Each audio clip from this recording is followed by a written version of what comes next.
आता ह्यांच्या घरी ह्यांच्या मम्मीनं ह्यांच्या तायडीच्या लग्नाचं टेन्शन घेतलंय. आणि अहो राजन काका आलं होतं. ते म्हणत होतं का सामूहिक लगीन सोहळा काहीतरी त्यांना आयोजन करायचंय. अरे मग बेस्ट आहे ना, त्या सामूहिक विवाह सोहळ्यातच त्यांचं लग्न पण लावून देऊया, कोणाला कळणार पण नाही. बेस्ट आयडिया ही.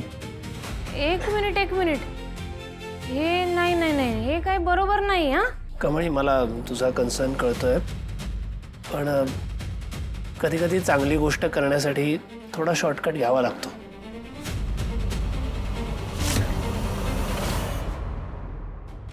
माझ्या गौतमचं लग्न त्या असावरी बरोबर आणि यात हा जय पण इन्व्हॉल्व्ड आहे.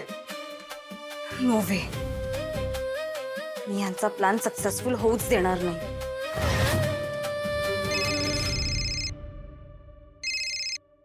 Hello Anika, Samaira here. कोण समायरा? व्हॉट? तू गजनी आहेस का? What R you saying? काय गजनी वजनी? आय मीन तुझी शॉर्ट टर्म मेमरी लॉस होते का? आपण कालच पार्टीमध्ये भेटलो होतो ना, आणि आज विसरलीस? ओ पार्टी, हाँ, दुश्मन के दुश्मन अपनी दोस्त वाली समायरा, राइट? येस, मीच. बोल, काय काम आहे? ऍक्च्युली मला इम्पॉर्टंट बोलायचं आहे तुझ्याशी.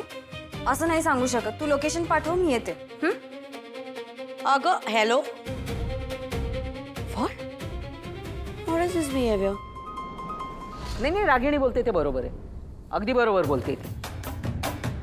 हे असं उगाचच लोकांची फुकटात लग्न लावून देणं कशाला हवंय? या गरीब भिकारड्या लोकांना आहे ना, ह्याचं काही एक देणं घेणं नसतं, कळलं ना? तुम्ही त्यांच्यासाठी काय करताय, त्यांना काय फरक पडतो? काही फरक पडत नाही. उगाचच या नसत्या उठाठ्याव्या करायच्या नाहीत. अजिबात असला काही खर्च करायचा नाही, याचा काही एक उपयोग होणार नाही, लक्षात ठेव. आत्या, प्रत्येक गोष्टीचा उपयोग झालाच पाहिजे असं काही नसतं. काही गोष्टी मनाच्या समाधानाकरता आपण करू शकतो. राजन, प्लीज मला एक गोष्ट सांगशील? अशा भिकारड्या लोकांचं लग्न लावून तुला कोणतं मेंटल सॅटिस्फॅक्शन मिळणार आहे? काही नाही ग, मी सांगते ना, मला विचार. त्या भिकारड्या कमळीला ह्याने घरात आणून ठेवलं ना, तेव्हापासून याला गरीब गरजू अशा सगळ्या लोकांचा नुसताना लळा लागलेला आहे, बस. पण मी सांगून ठेवते, माझ्या नातीचा पैसा हा असा कुठेतरी असा वाया गेलेला मला अजिबात चालणार नाही. मी खपूनच घेणार नाही.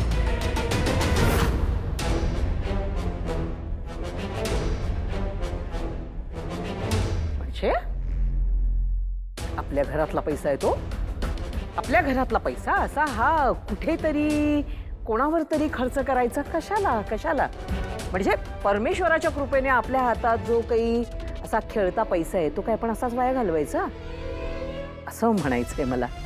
आत्या, देणाऱ्याने देत राहावं, हे असे शब्द कधी ऐकल्यात का तू? कानावर पडल्यात कधी? परमेश्वराच्या कृपेने जर आपल्याला मिळालंय तर काही ठिकाणी आपण हात मोकळा करायला हरकत नाही, नाही का? आणि आपण ज्या लोकांना मदत करतोय ना, त्यांच्या मुली आणि त्यांच्या आई वडिलांना लग्नातून जो आनंद मिळणार ना, तो पैशांपेक्षा सुद्धा खूप मोठा असणार आहे. अरे बापरे, नाही, एखादं पुस्तकच लिहून होईल तुझ्या बोलण्यावर. ही कसली फिलॉसॉफी आहे? याचा काही एक उपयोग नाहीये, कळलं ना? आई, मला माहिती आहे तू माझ्यावर खूप रागवलीस, पण प्लीज माझं म्हणणं तरी समजून घे ना. मला हे करू दे ना आई. कितीही वेळा केलीस ना तरी अन्नपूर्णाचा तुझ्यावरचा राग अजूनही गेलेला नाहीये. अरे तू कितीही विनवण्या कर, ते तुझं काही मान्य करणार नाही. बघ तू, मला तर वाटतं वहिनी, मला असं वाटतं तू ह्याला सांगूनच टाकावंस. हा सामुदायिक विवाह वगैरे हा काही प्रकार होणार नाही. हे होणार. राजनशी जरी मी बोलत नसले तरी सुद्धा त्याचा हा विचार अतिशय स्तुत्य आणि चांगला आहे. त्यामुळे हा सामुदायिक विवाह सोहळा नक्की होणार. अगं पण वहिनी, कामिनी, अजूनही या घरातले सगळे निर्णय मीच घेते. मला कळत नाही तू एवढे कष्ट कशासाठी घेतेस. मी पुन्हा एकदा सांगते, सामुदायिक विवाह सोहळा होणार म्हणजे होणार. आई थँक्यू सो मच. क्या बिडू, क्या हुआ, बहुत खुश है? काल आपण ऑर्डर केली ना त्याचे आज पैसे मिळणार आहेत, म्हणजे लगेच आपल्याला घरपट्टी भरता येईल ना. हो, तो हॉलवाला आज आलेला, तो बोला 2 दिवसाच्या आत पैसे नाही भरले ना तर हॉल कॅन्सल करतील. मग ते कमळीचे काका आहेत ना, निंगी काय ग नाव त्यांचं? कमळीचे काका, राजन काका. हा, तर त्या राजन काकांनी आपल्याला एक खूप मोठी ऑर्डर दिली आहे. ते एकत्र लग्न सोहळा वगैरे त्याची. हा, सामूहिक विवाह सोहळा. तिथं लग्न करायचं आपल्या पोरीचं? नाही हो, ऐका ना, जेवणाची ऑर्डर मिळाली आहे. अच्छा बिडो, मेरे पास भी एक खुश खबर है. माझं लोन मंजूर झालं, आता काही टेन्शन नाही. स्वामींची कृपा आहे. बाय बाय बाय, पप्पा बोलत आहेत. बाय माझी बाय. माझं लोन मंजूर झालं. आता बघ तुझं लग्न कसं थाटात करतो ते. ए, तू कशाला टेन्शन घेते? अगं हा सुभाष परब खमकाय लोन फेडायला, तू नको काळजी करू. हो, मी जाऊन येते कुठं? ऑर्डरचे पैसे आणायला. चला ग पोरींनो.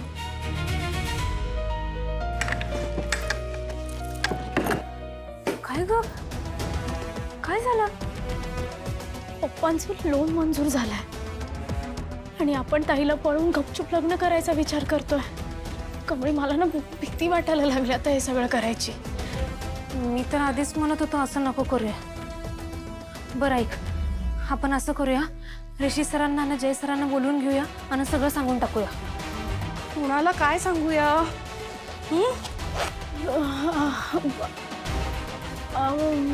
मम्मी वगैरे ते आम्ही ऑफिसचं गॉसिप करत होतो. हा बरं, ठीक आहे ठीक आहे, आम्ही जाऊन येतो. चला ग पोरींनो. नाही नाही मम्मी, तू जाऊ नये, बाहेर खूप ऊन आहे, तू जा. वय वय, काय पण या पोरीना, मी जाऊन येते. चला, एवढा उशीर आता करतात ना खरंच. जायचं होतंच ना मम्मी सोबत, एकटी गेली ना ती. ताई, मी बघितलं तू सगळं ऐकलंस ते. बरं ते जाऊ दे. आत्ताशी लोन मंजूर झालाय, ट्रान्सफर नाही झाला ना, आणि ते चांगलंच आहे. आपण ना ताईचं लग्न जर सामूहिक विवाह सोहळ्यात केलं, ते पण तिला आवडणाऱ्या मुलाशी, मग तर काय लोनचं टेन्शनच नाही. आणि जर लोनचं टेन्शन नाही, मग पप्पांवर काही ओझच नाही. ताई, थिंक पॉझिटिव्ह. अय्यो, हे छोटा पॅकेट तर लयच हुशार आहे की. लय डोसकं चालतंय ग तुझं. म्हणजे उन्हात जाण्यापासून बी वाचवलंस आणि लग्नाचं प्लॅनिंग बी केलास. हुशार आहेस. तू की नाही असंच रोज माझ्याबरोबर राहत जा, अजून डोसकं चालेल तुझं. निघे, कशाला उगं तिचा आशिष करायलास? अगं आशिष नाही, सुभाष करायलोय.